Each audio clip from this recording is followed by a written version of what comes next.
area during the final few hours of Venus retrograding in Aries. She's just about to go into Pisces, and we're in the final moments of this Aries cycle with Venus, which we've started the retrograde with Aries, and she's on her way back now into Pisces, which is a very different energy, because while Venus has been retrograde in Aries, she's been answering to Mars in, well, first Mars was in Aries, which was super fiery when we first started, super independent and fierce.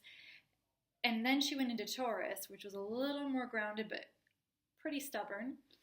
And now as she goes back into Pisces, it's the sign of her exaltation, and she will be answering now to Jupiter in Libra. It's a very different ball game going on, although that's not a very Venus term, ball game, but it is baseball season.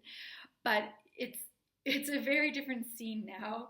It's a very different relationship dynamic now with Venus going back into Pisces, where we're in the realm of the deep, watery submersion, waters of compassion, forgiveness, but we're also dealing a lot with illusion and projections and the veils being stripped away. Because if you think of the mythology of Inanna, which is often linked to the Venus retrograde cycle, where she literally descends into the underworld and gets stripped of all these layers, 7 layers at the 7 gates, we too are being stripped of a lot of illusions and a lot of old pieces of ourselves and the old love stories and the old ways we do relationships.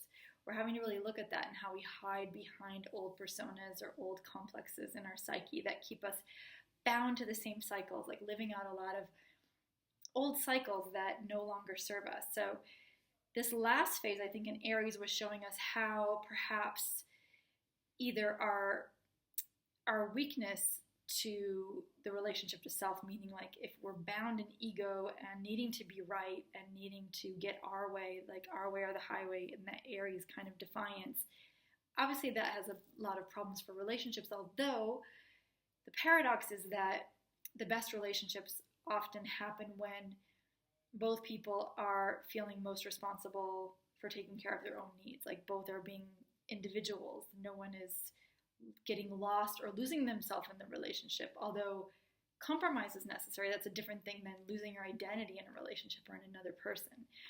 As we get into Pisces, we get more into that kind of mergey territory. There's more of a danger of wanting to,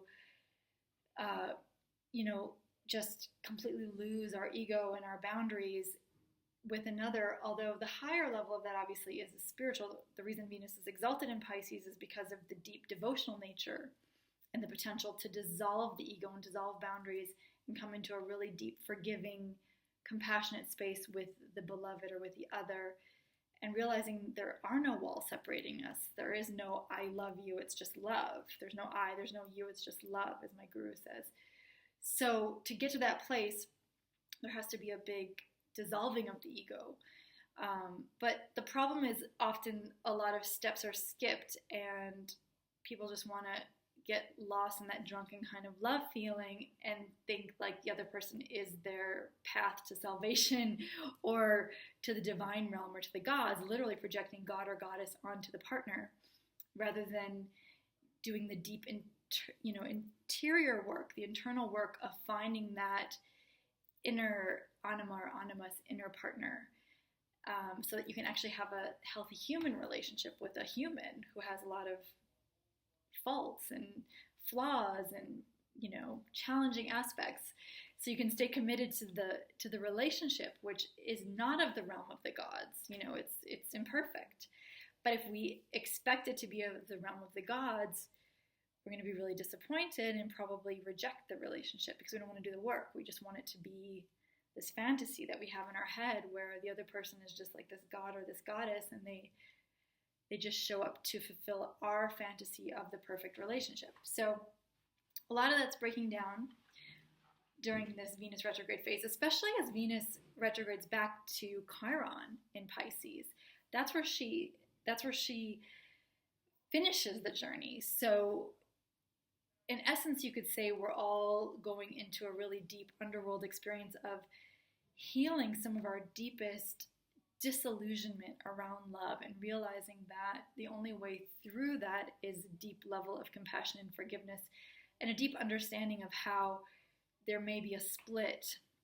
You think of the two fishes, like there's the spiritual and the human, and the divine and the human elements that are constantly in this duality, and we're trying to integrate this inner marriage, but it has to happen internally through our own relationship to the self, or to something higher, to something infinite. We can't project that onto another human being.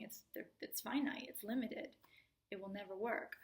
So, but that doesn't mean we can't have a really deeply loving, committed relationship, but we have to be able to separate out the two things, and I think that's the big lesson going on right now.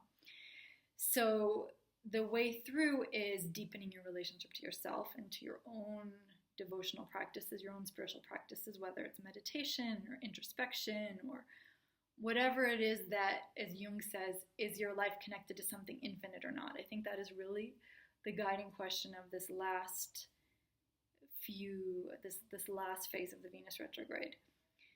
So I hope that's helpful, and I'd love to hear your own journey, your own experience through this. I'm wrapping up a 40-day Venus retrograde journey. We're at day 28 right now, so it's going quickly. And I'd love to hear what's been happening for everyone and what you've been learning and how it's been impacting your relationships. So you can send me a message or leave some comments and feedback. Thanks.